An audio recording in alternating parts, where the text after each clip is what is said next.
Hello ladies and gentlemen, welcome to the Outer Rim Cantina. My name is Alan and today we are going to be talking all about the rise of Skywalker and good old Papa Palpy. So, we've all heard in the teaser trailer for the rise of Skywalker that Palpatine is back, and this was confirmed by both Kathleen Kennedy and Ian McDiarmid himself.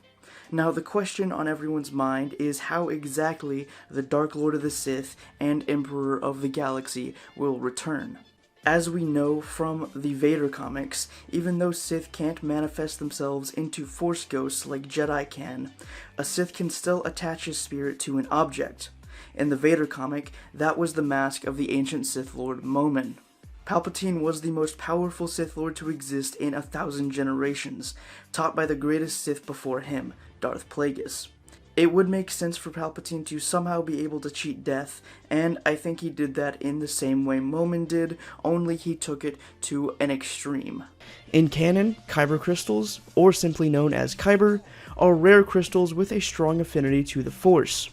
They grow naturally on various planets around the galaxy, but some planets, such as the ice world of Ilum, have particularly high concentrations of the crystals. Kyber crystals were used by both the Jedi and Sith in construction of lightsabers. As part of the Jedi training, younglings were sent to the Kyber caves of Ilum to seek out their own lightsaber crystal. The unique luster of Kyber crystals possessed what was called the Water of the Kyber by the Jedi. Occasionally, even rarer giant forms of Kyber crystals could be found around the galaxy.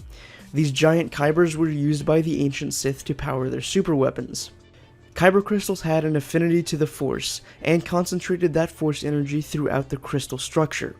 The crystals also possessed a type of collective consciousness which somewhat resembled sentience. The book explores the intricacies of Obi-Wan's relationship as a Padawan with his master Qui-Gon Jinn, and how the two were almost polar opposites of one another.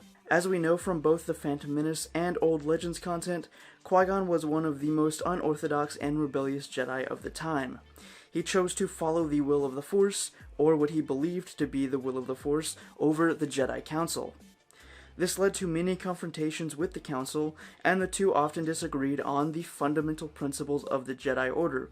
Despite this, as we learned from Master and Apprentice, Qui-Gon is offered a seat on that very same council due to his experience, knowledge, and unique viewpoint as a Jedi Master. Obi-Wan as a Padawan, and even still as a Jedi Knight and Master, is the opposite of Jinn. He always followed the rules and the word of the Jedi Council down to the T, as if his life depended on it. Obi-Wan never thought of disobeying the Council, and thought that if he ever did, that would lead him down the path to darkness. At the time of launch, the other modes with troopers and heroes had to deal with both being plagued by the pay-to-win mechanics of star cards, and various bugs and glitches that took away from the experience and fun of those modes overall. Starfighter Assault, meanwhile, though still having the same star card system, wasn't plagued by major bugs or anything like that.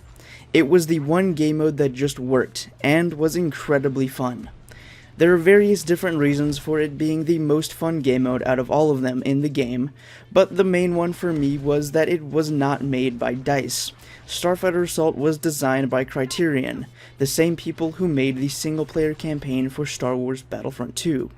While this story might not be as action-packed or adventurous as some others we've gotten in previous Age of comics, it's still a great look inside the moral fiber of Finn, and gives us more depth to the character than the first time we see him on screen in The Force Awakens.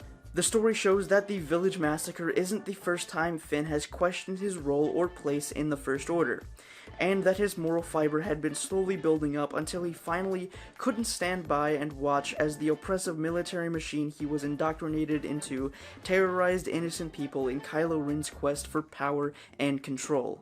Hello ladies and gentlemen, welcome to the Outer Rim Cantina, a YouTube channel dedicated to all things Star Wars. My name's Alan, and I'm here to tell you about what kinds of things you can find here in the Cantina. First off, this channel is not just focused on one or two aspects of Star Wars, but the franchise as a whole. That means you'll find videos about the films, TV shows, novels, comics, books, and even video games. If it has to do with Star Wars, you're going to find it here. I created this channel last year as a place for all types of fans to come together, discuss, and engage in our love for Star Wars.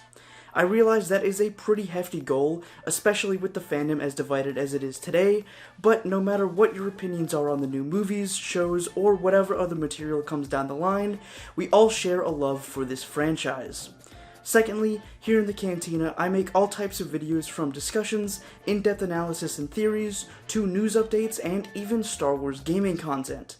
The gaming content mostly consists of Battlefront 2 because, well, that's really the only game out right now, but I also have a complete 16-part playthrough of Jedi Fallen Order that you can check out up here. I wanted to create a place where all kinds of content from all your favorite Star Wars YouTubers can be found in one place. With that in mind, this channel is unlike any other you'll find on YouTube, with such a wide variety of topics and content.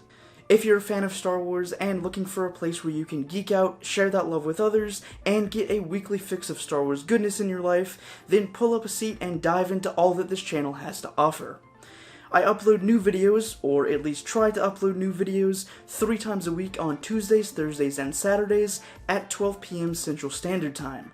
Tuesdays and Thursdays will be a mix of at least one on-camera video, kind of like this one, where I'll be talking about a new fan theory or doing an analysis of a character or event in the Star Wars universe, or something else along those lines, like talking about a new comic book release or maybe even doing a book review.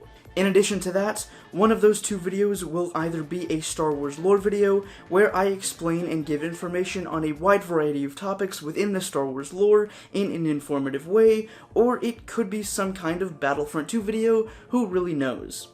Saturdays I try and keep reserved for weekly news roundups, where I gather up all the big news related to the franchise into one video for you to catch up on everything at the end of the week. Of course, sometimes there simply isn't enough news to make up a roundup at the end of the week, and when that happens I'll either upload another lore video, or video that I already have on hand, or just skip that day completely and wait until the next Tuesday to upload again. That really just depends on how much time I have that week, or if I have a video idea to fill that Saturday slot. If you think this is a Star Wars channel you'll enjoy every week, I encourage you to hit that big red subscribe button and turn on post notifications for new uploads. And if you want to connect with me further, then you can find all of my social medias linked in the description.